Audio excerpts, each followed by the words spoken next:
పేరు దివ్య. బేరాక ప్రార్థనా మందిరం నుండి జోబాబు ఫాస్టర్స్ గారు మనతో ఉన్నారు. ప్రభు సువార్తని వారి నోటి ద్వారా ప్రభు యొక్క సువార్తని. మంచిదమ్మా. మరొకసారి అన్వేష్ టీవీ ఛానల్ వారికి మరొకసారి నాకు ఇచ్చినటువంటి ఈ అవకాశాన్ని బట్టి ఒకసారి ఉదయపూర్వక వందనాలు తెలియపరుస్తున్నాను. శిష్య గారికి వందనాలు. యాక్చువల్గా మరి నేను ఒక 5వ కుటుంబం నుంచి రక్షించబడ్డాను. ఒక 5వ కుటుంబం నుంచి రక్షించబడ్డాను. అది హిందూ బ్యాక్గ్రౌండ్. మేము క్రిస్టియన్స్ కాదు స్టార్టింగ్లో. అయితే నేను చదువుతూ ఉన్న టైంలో మరి ప్రభువుని తెలుసుకోవడం జరిగింది. ఒక భయంకరమైనటువంటి సంఘటన గురించి నేను ప్రభువుని తెలుసుకున్నాను. ఏంటంటే మరి 26th డిసెంబర్న మార్నింగ్ ఉదయం తెల్లవారుజామున విజయవాడ కృష్ణలకు ఒక సంఘటన జరిగింది. ఆ సంఘటనలో ఒక వ్యక్తి హత్య చేయబడ్డాడు. ఆయన మా కులస్తుడు. నేను చదువుకుంటున్న టైంలో కులపిచ్చి ఎక్కువ. నేను బాగా పూజలు చేసేవాడిని. తర్వాత విగ్రహాలను చేసేవాడిని. మేము హిందూ బ్యాక్గ్రౌండ్ యొక్క పూజలు పురస్కారాలు ఎక్కువ ఉండేవి. యేసుక్రీస్తు ప్రభువు నిజంగా దేవుడు అని నాకు తెలియదు. నేనేమనుకున్నామంటే యేసు ప్రభువు పాశ్చాత్య దేశంలో వారి దేవుడు మన దేవుడు కాదు. మనకి ముక్కోట దేవతలు ఉన్నారు, దేవుడు ఉన్నారు. ఇంతమంది దేవుళ్ళు ఉండగా మరొక దేవుడు మనకు అవసరం అని నేను ఎక్కువ యేసు ప్రభువుని అసలు నాకు తెలియదు. యేసు ప్రభు దేవుడు అనే సంగతి కూడా తెలియదు. అలాంటి పరిస్థితుల్లో మాకు కొన్ని ఆర్థిక సమస్యలు, ఇబ్బందులు వచ్చినాయి. మా అమ్మగారు మొదట చర్చికి వెళ్ళడం జరిగింది. అమ్మగారి మందిరికి వెళ్ళడం వలన నేను అమ్మగారికి కొన్ని ఆటంకపరిచాను. దేవుడు మనకి ఇంతమంది దేవతలు దేవుడు ఉండగా మళ్ళా ఈ కొత్త దేవుడు మనకెందుకు, యేసు ప్రభు మనకెందుకు, మనకు అవసరం లేదు, చర్చికి వెళ్తే మాత్రం ఊరుకునే లేదని చెప్పేసి మా అమ్మని కొంచెం ఇబ్బంది పెట్టాను. మా అమ్మగారిని. మేము 4 అన్నదమ్ములు, నేను ఆఖరివాడిని, మాకు సిస్టర్. అయితే నేను 10th క్లాస్ చదువుతున్న టైంలో మరి విజయవాడలో డిసెంబర్ 26న ఒక సంఘటన జరిగింది. ఒక వ్యక్తి హత్య చేయబడ్డాడు. ఆ సంఘటన మరి విజయవాడ ఆంధ్ర రాష్ట్రం కాకుండా తెలంగాణ రాష్ట్రంలో కూడా మొత్తం భారతదేశం అంతా కూడా అట్టడిగిపోయిందండి ఆ పరిస్థితులు. ఎందుకంటే ఆయన హత్య చేయటం వలన మరి ఆ 2 వర్గాల మధ్య బాగా పోరు జరిగింది. అప్పుడు నేను అనుకున్నాను, మరి మన నాయకుడిని చంపేశారు, హత్య చేసి చంపేశారు, ఇక మనం ఎందుకు ఉండాలి అని చెప్పేసి నేను కూడా ఆ 10th చదువుతున్న టైంలో గొడవల్లో బాగా తిరిగి నా ఆరోగ్యం హెల్త్ కొంచెం ఇష్యూ వచ్చింది, హెల్త్ ఇష్యూ వచ్చింది. ఆ తర్వాత ఆ గొడవలు సర్దుమణిగిపోయిన తర్వాత నాకు హెల్త్ ఇష్యూ వచ్చింది. నేను సరిగా టైంకి అన్నం తినేవాడిని కాదు, తర్వాత నిద్రపోయేవాడిని కాదు. ఎక్కువగా స్నేహితులు, ఫ్రెండ్స్తో తిరుగుతుండేవాడిని. కృష్ణాష్టమి అంటే బాగా కృష్ణాష్టమి చేసేవాడిని. తర్వాత నవరాత్రులు, శ్రీరామనవమి చేసేవాడు. మాకు ఒక యూత్ అసోసియేషన్ ఉండేది. ఆ యూత్ అసోసియేషన్కి నేను వైస్ ప్రెసిడెంట్గా ఉన్నాను.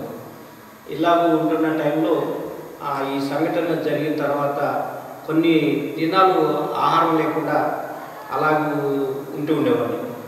దానివల్ల నాకు లోపల ప్రాబ్లం వచ్చింది, స్టమక్ ప్రాబ్లం వచ్చి 24 hours అపెండిక్స్ 24 గంటలు కడుపు నొప్పి వచ్చింది. అప్పుడు నన్ను హాస్పిటల్లో జాయిన్ చేశాను. హాస్పిటల్లో ఉన్నాను. చాలా వేదంతో ఉన్నాను. రాత్రి 12:30 టైంలో హాస్పిటల్ తీసుకెళ్ళాను. హాస్పిటల్కి తీసుకెళ్తే డాక్టర్ చూసి 24 గంటల కడుపు నొప్పి, అపెండిక్స్ కనుక ఇమీడియట్గా ఆపరేషన్ చేయాలని చెప్పేసి అన్నారు. తర్వాత ఇక మా వాళ్ళు కొంచెం నైట్గా కొంచెం మనీకి కొంచెం ప్రిపేర్ కావాలి కదా, సరే అండి చేయాలి, ఏర్పాటు చేయండి అని చెప్పేసి అని మా పేరెంట్స్ మనీ కోసం కొంచెం అది ఇంటికి వెళ్ళారు. ఈ విషయాన్ని మా అమ్మగారు చెప్పారు. మా నాన్నగారు అట్లా చెప్పి ఇట్లా సంగంటే 24 గంటలు కట్టినప్పుడు ఆపరేషన్ చేయాలంటే మరి డబ్బులు కావాలని ఇప్పుడు 3,000-4,000 అర్జెంట్ కట్టాలంటారంటే ఆ టైంలో ఇది ఇప్పుడు మరి 1987 ఆ టైంలో 87 సంవత్సరాల టైం 87-88 1988 అయితే మా అమ్మగారు సరే అని చెప్పేసి అని ఇంకా ఏదో డబ్బులు మాకు ఆ నైట్ మనీ ఎట్లా కలెక్ట్ చేసుకున్నారు. తర్వాత మా అమ్మగారు చర్చికి వెళ్ళారు. చర్చికి వెళ్ళి పాస్టర్ గారు చెప్పారు, అయ్యా మరి మా బాబు ఇలా హాస్పిటల్లో ఉన్నాడు, చాలా సీరియస్గా ఉంది, ఆపరేషన్ చేయాలన్నారంట, మీరు ప్రార్థన చేయండి అంటే అప్పుడు సేవకులు వచ్చి నాకు ప్రార్థన చేశాను. నేను ఒప్పుకోవాలి, ఇష్టపడలేదు. మాకు దగ్గరే హాస్పిటల్, ఒక 2 కిలోమీటర్స్ దూరం ఉంది. ఆ నైట్లో వచ్చి ప్రార్థన చేశారు. అయితే నేనేమనుకున్నానంటే యాక్చువల్గా నేను ఇన్ని పూజలు చేశాను, అంతమంది దేవుడిని కొలిశాను, తర్వాత నాకు చాలామంది స్నేహితులు ఉన్నారు, ఫ్రెండ్స్ ఉన్నారు, ఇంతమంది ఫ్రెండ్స్తో నేను తిరిగాను, అందరికీ ఎవరికి ఏం కావాలంటే ఆమె హెల్ప్ చేశాను. మరి దేవుడు ఇంతమంది దేవుడిని ముఖ్యంగా ఎవరు కూడా నన్ను ఏ విషయంలో కూడా నన్ను ఆదరించట్లేదు ఏంటి, నేను ఇంతమంది దేవుడు ఒక్క దేవుడన్నా నా దగ్గరికి రాలేదు ఏంటి అని బాధపడుతుండేవాడు. బెడ్ మీద అపెండిక్స్ అంటే కడుపు నొప్పి మీకు తెలుసు కదా, బాగా పెయిన్ వచ్చేది, స్టమక్ పెయిన్ వచ్చి బాగా ఇబ్బంది పడుతుండేవాడు. ఆ తర్వాత ఇంతమంది దేవుడు పూజ చేశాను, ఎవరూ నాకు సాయం చేయలేదు. అలాగే మరి ఇంతమంది స్నేహితుల్లో నేను తిరిగాను, ఒక్కడన్నా నైట్ నా దగ్గరికి రాలేదు, అంతే మనుషులంతా ఇంతే అని చెప్పేసి కొంచెం బాధపడ్డాను. అదే టైంలో మా అమ్మగారు వెళ్ళి పాస్టర్ గారికి చెప్పడం, పాస్టర్ గారు ఇంకా కొంతమంది ఆ చర్చిలో ఉన్నవాళ్ళు వచ్చారు హాస్పిటల్కి. వచ్చి నేనున్న బెడ్ దగ్గరికి వచ్చి నాకు ప్రార్థన చేశాను. ప్రార్థన చేస్తా కూర్చొని నేను చాలా వాళ్ళ మీద అసహించుకున్నాను.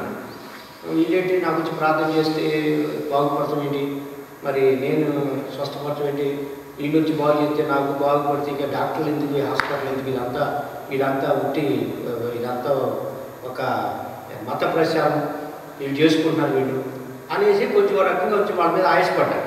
అయినప్పటికీ కూడా నాకున్న బాధను బట్టి నేను వాళ్ళ నుంచి ప్రార్థన చేస్తే నేనేమన్నా, వాళ్ళు ప్రార్థన చేసేసి వెళ్ళిపోయిన తర్వాత అప్పుడు ఆయన వెళ్తే ఒక మాట అన్నాడు. ఏమనంటే పాస్టర్ గారు, అయ్యా యేసుప్రభు గొప్ప దేవుడు, యేసుప్రభుని కనుక నువ్వు తలుసుకుంటే నీకు నీకు మంచిగా అవుతుంది అని చెప్పేసి అన్నప్పుడు వేడ్చేవాళ్ళు ఇట్లా చెప్తా అనుకున్నాను. ఆ తర్వాత నేను మనసులో ఏమనుకున్నానంటే ఇంతమంది దేవుడిని నేను పూజ చేశాను, భక్తి చేశాను, అలాగే చాలామంది నాకు స్నేహితులు ఫ్రెండ్స్ ఉండేవాళ్ళు, అందరితో కలిసి అలా దిగేవాడిని.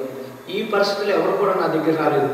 అయినా ఈ రాత్రి టైంలో ఈ మిడ్ నైట్లో వీళ్ళు వచ్చి నా దగ్గరికి వచ్చి ప్రార్థన చేశారంటే నిజంగా వీళ్ళకి ఎంత ప్రేమ ఉంది అనుకుని అప్పుడు ఒక మాట అనుకున్నాను. ఏమనుకున్నా అంటే, యేసు ప్రభువా నువ్వు నిజంగా దేవుడు అయితే నన్ను బాగు చేయి, నీ కొరకు నేను చెప్తాను, నీ గురించి నేను అందరూ చెప్తాను అని చెప్పేసి అనుకున్నా మనసులో.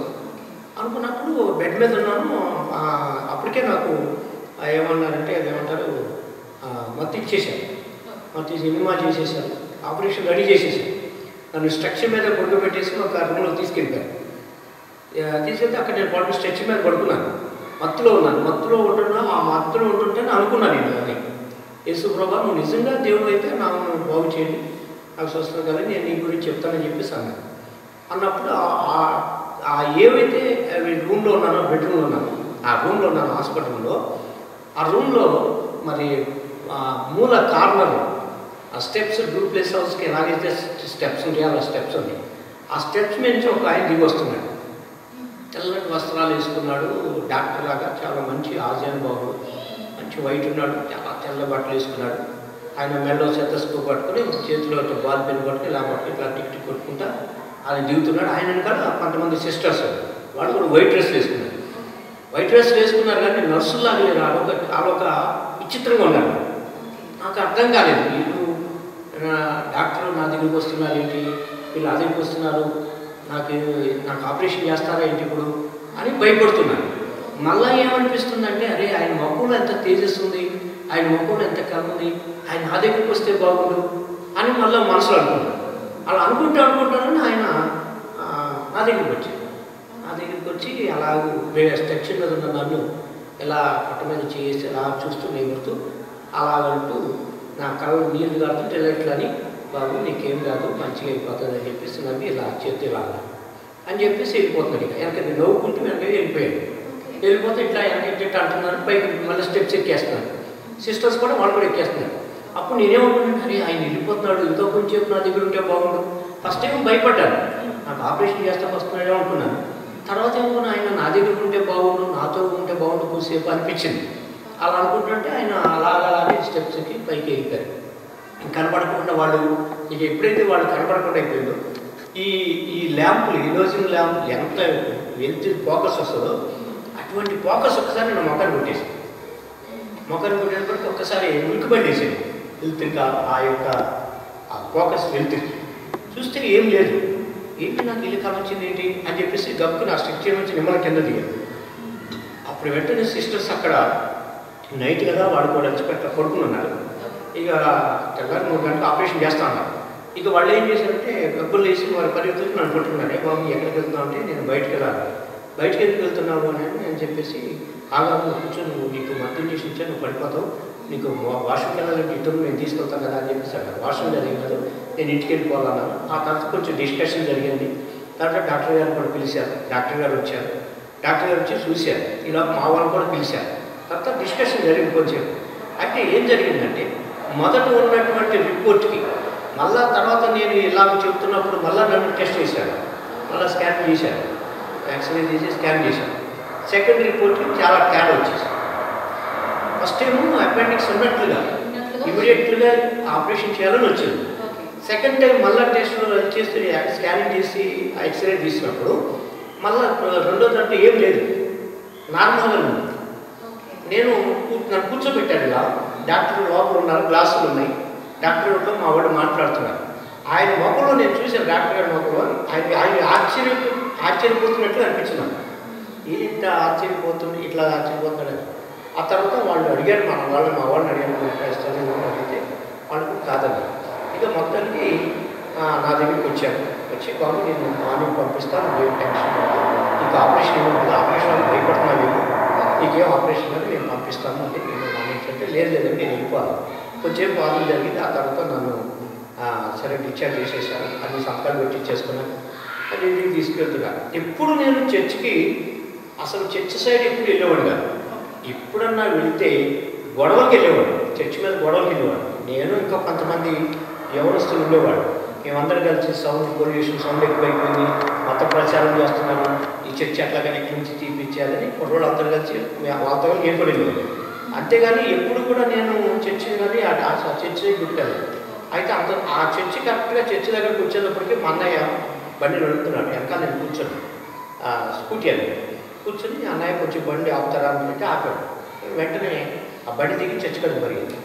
మావాడికి ఏం భయం వేసిందంటే వీడు పాస్టర్ గారు ప్రార్థన చేస్తాను వచ్చారు కదా పాస్టర్ గారు కొడతాకి వెళ్తున్నాడే అనుకున్నాడు వీడు అనుకుని వెనకాల వీళ్ళంటారు వెనకాల పరిగెత్తుకు వచ్చాను. అప్పుడే నేను డోర్ కొట్టేశాను. పాస్టర్ గారు తెల్లవారుజామున 3 గంటల టైంలో ప్రేయర్ చేసుకుంటాను. డోర్ కొడితే ఆయన వచ్చి డోర్ తీశాడు. చూశాను. చూసి కొంచెం భయపడ్డాడు. పాస్టర్ గారు అయ్యాను నేను లోపలికి రావచ్చు అంటే నాకు పర్లేదు రావు. అప్పుడు నాకు ప్రార్థన అనేది తెలియదు, ఎలా ప్రార్థన చేయాలో తెలియదు, ఏం తెలియదు. కానీ ఇట్లాగే ఆ స్టేజ్ ముందుకు వెళ్ళి ఇలా కూర్చొని యేసుప్రభా యేసుప్రభా యేసుప్రభా అని బాగా అట్లా గట్టిగా రిసెప్స్ పడిపోయాను. ఆ తర్వాత కొంచెం వాటర్ తాగించాను. వాటర్ తాగించిన తర్వాత నన్ను కొంచెం పడుకోబెట్టాను. సరే మీరు ఇంకోటి పొద్దున్న వచ్చి తీసుకెళ్ళాను. మా ఊరితో చెప్పాను మా పేరెంట్స్ ఇంటికి వెళ్ళాను. తెల్లారి అట్లా నైట్ పడుకున్నాను. తెల్లారి 3 గంటలకి తెల్లారుజామున 6 గంటలు 7 గంటలు లేపారు.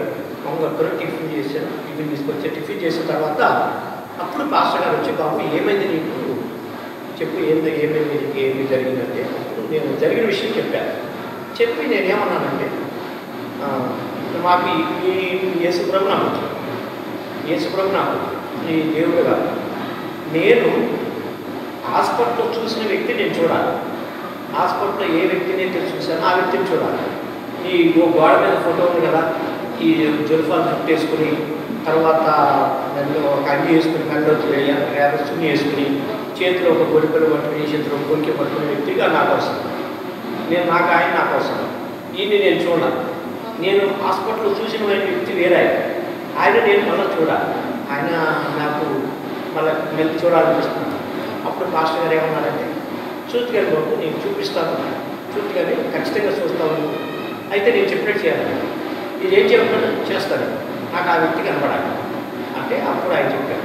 బైబిల్ తీసి మత్తయి సువార్త 5వ అధ్యాయంలో హృదయశుద్ధి గల వారి తండ్రులు వారి దేవుడిని చూశాను.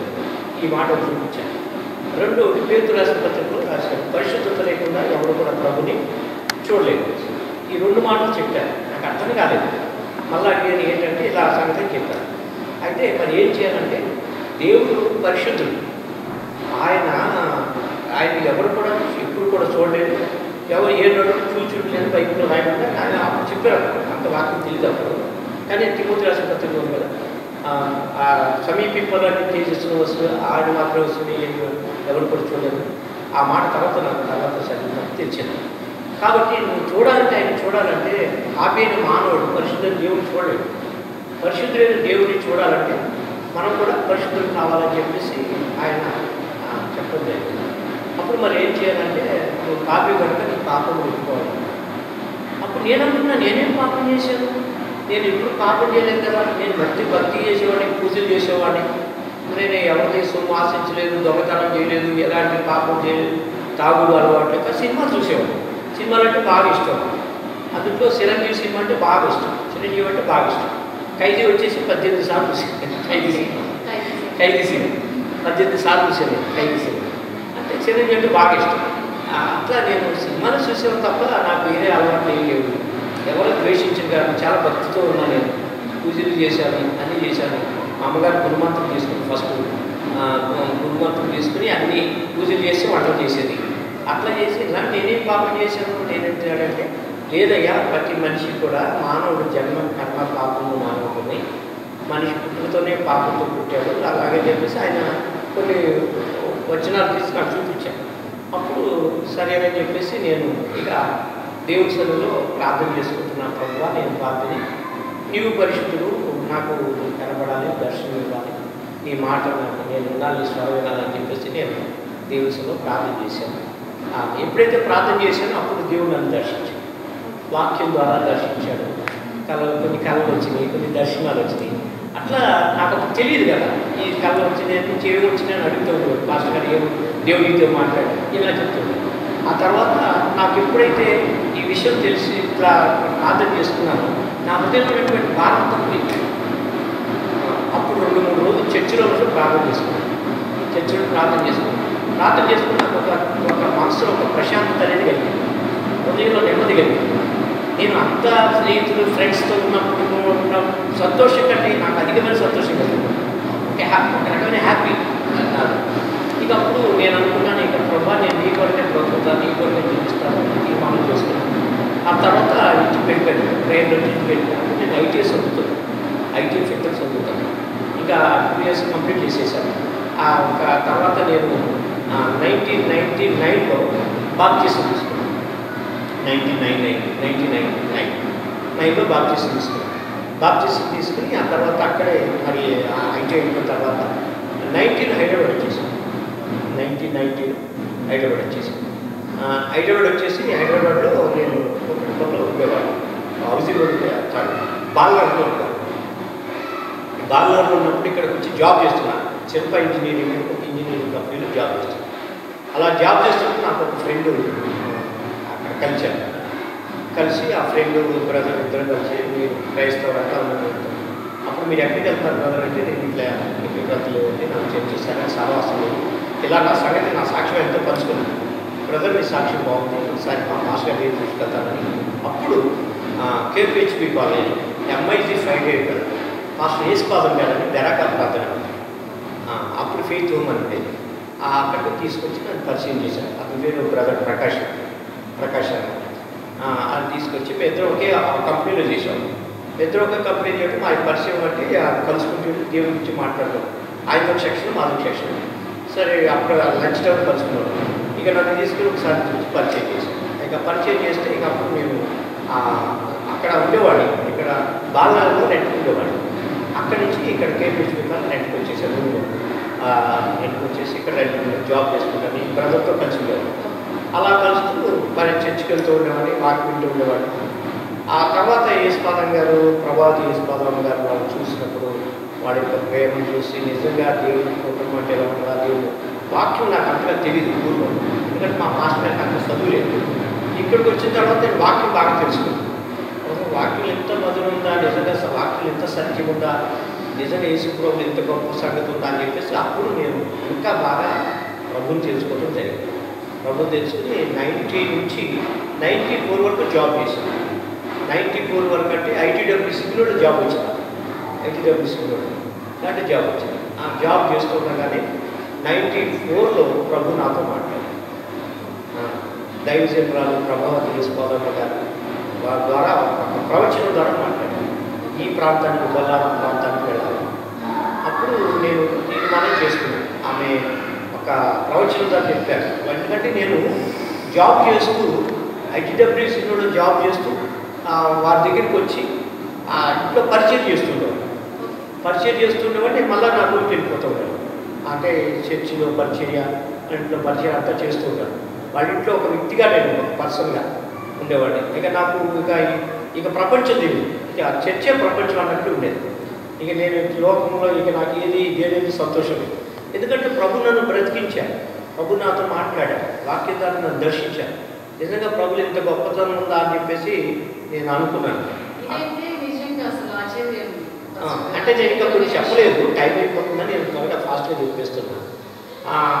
అలాగ అనుకున్నప్పుడు ఇక నాకు అసలు నేను ఇలా మాట్లాడనని మా పేరెంట్స్ కూడా అనుకోలేదు. మా బంధువులు కానీ మా రక్త సంబంధం కానీ ఎవరు అనుకోలేదు. ఎందుకంటే మా అమ్మగారు ఒక్కడే ప్రభుని నమ్ముకున్నారు. మా అమ్మగారు నమ్ముకున్నారు. ఇక ఎవరూ ప్రభు నమ్ముకోలేదు. మా బంధువులు ఎవరు కూడా ప్రభు నమ్ముకోలేదు. నేను నమ్ముకున్న తర్వాత నేను మారిన తర్వాత మా వాళ్ళు ఆశ్చర్యపోయాను. ఇప్పుడు ఎంతగా మారేది, ఎందుకంటే అంత ముఖత్తంగా ఉండేవాడు. భక్తి చేసేవాడు కానీ భయం మాత్రం లేదు. నాకు భక్తి చేసేవాడు బాగా, పూజలు పురస్కారాలు చేయవాడు, కానీ భయం లేదు. 23:15 అయ్యో వేషధారులైన శాస్త్రులారా, పరిసయ్యులారా, ఒకరిని మీ మతంలో కలుపుకుంటకు మీరు సముద్రమును భూమిని చుట్టూ వచ్చేదరు అని ఉంది. అంటే మతం అని యేసు చాలామంది ఈనాడు ఏమంటున్నారంటే ఇది ఒక మతం అని అంటూ ఉన్నారు అందరూ. కానీ బైబిల్లో యేసు ప్రభువు చెప్పాడు ఒకరిని మీ మతంలో. యేసు ప్రభువు ఎప్పుడు కూడా మతాన్ని బోధించడానికి యేసు ప్రభువు రాదు, ఒక మార్గాన్ని చూపించడానికి వచ్చాను. యేసు ప్రభువు అంటారు నేను సత్యం గురించి సాక్ష్యం ఇవ్వడానికి వచ్చాను. ఫరో ఏమంటాడు, నువ్వు దేవుడు అని అంటే నేను దేవుడు కాదు కానీ నేను సత్యం గురించి సాక్ష్యం ఇవ్వడానికి వచ్చానంట. పిలాతో అడిగినప్పుడు అంటే సత్యం అంటే ఏంటి అని అంటాడు. అలాగే యేసు ప్రభువు ఆయన అంటాడు నేనే మార్గము సత్యము జీవము అని యేసు ప్రభువు చెప్తాడు. కాబట్టి చాలామంది అనుకున్నట్లుగా ఇది ఒక మతం కాదు, ఒక మార్గం. ఎవరు నాది సజీవ సాక్షి. నేను ఒకప్పుడు నా జీవితం అలా ఉండేది. కానీ ఈరోజు ఇలాగో నేను మార్చబడి యేసు ప్రభువు వారి యొక్క వాక్యం చదివి ఆయన వాక్యం విని బైబిల్ చదివి నా జీవితం ఎంతో ప్రభావితమైంది. మరొక ఫాస్టర్